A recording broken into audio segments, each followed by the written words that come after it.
This is Mother Shipton's 500-year-old prophecy. Let's see. There's a couple places.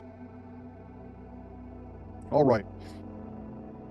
This is after the 2040, because she says 100 years after a world war, the Sky Dragon will return. It's the sixth Sky Dragon, and it'll return and wreak all kinds of devastation. This lines up to the sixth seal of the book of Revelation. This is the return of the Phoenix. The Phoenix is the Sky Dragon, and she's talking about it. This is May 2040 when it's destroyed, but she says that the Sky Dragon is going to double back and come back almost immediately, and this is what she says.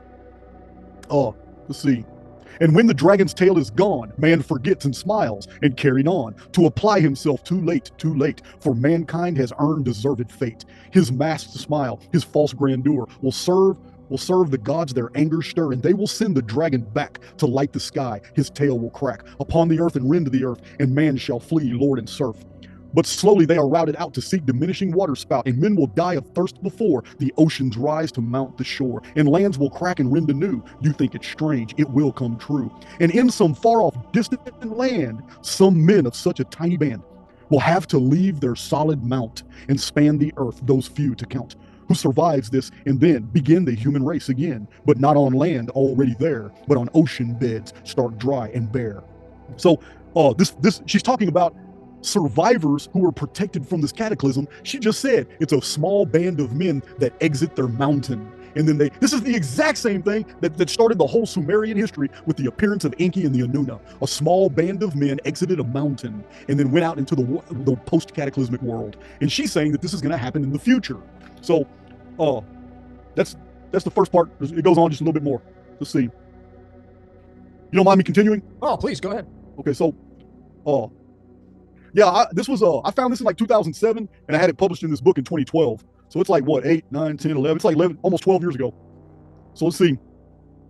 Okay, not every soul on earth will die as the dragon's tail goes sweeping by. Not every land on earth will sink, but these will wallow in stench and stink of rotting bodies of beasts and man, of vegetation crisped on land. But the land that rises from the sea will be dry and clean and soft and free of mankind's dirt, and therefore be the source of man's new dynasty. And those that live will ever fear the dragon's tail for many years. But time erases memory. You think it's strange, but it will be. And before the race is built anew, a silver serpent comes to view and spews out men of like unknown to mingle with the earth now grown, cold from its heat. And these men can enlighten the minds of future man, to intermingle and show them how to live in love and thus endow the children with the second sight, a natural thing, so that they might grow graceful, humble, and when they do, the golden age will start anew. The dragon's tail is but a sign for mankind's fall and man's decline. And before this prophecy is done, I shall be burned at the stake at one. My body singed and my soul set free. You think I utter blasphemy? You're wrong. These things have come to me. This prophecy will come to be. This 530-year-old prophecy of Mother Shipton. Oh, what's her name? Mother Shipton. Her name is Ursula Southeil, and she's real popular in the UK. But Mother Shipton, she has a cave that a lot of people visit. Mother Shipton's cave, but.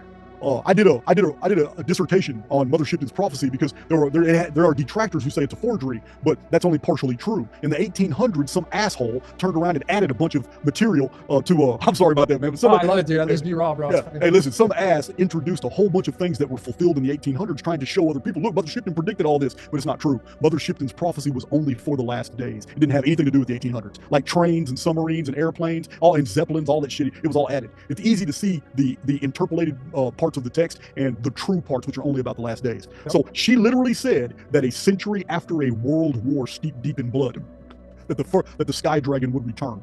This is 2040, Phoenix. Now, she also said that almost immediately the gods would send the Sky Dragon back. This is 2046. This is the end of the Mayan long count, the 13th Bacton, 1,872,000 days from the start of the long count in 3113 BC.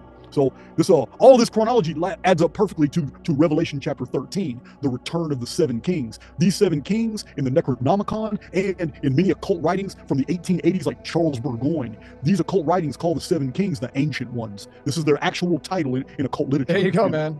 And a lot of people think that the Necronomicon is only a work of fiction, and I've had to deal with this because I have a video on the Necronomicon, and I'm showing people you don't know what you're talking about. This guy who introduced the Necronomicon as fiction actually used the actual real translations of Sumerian and Akkadian cuneiform text, among them the Enema Elish, and put them all through his text, and released these occult truths as fiction when they're not. They're very ancient records about the return of the Ancient Ones and how they're going to open a gate called Yaxakak. And when they open that gate, the 7 Ancient Ones will be able to come into our world and take on physical avatars and rule among men. It's called the Beast Kingdom of Revelation chapter 13.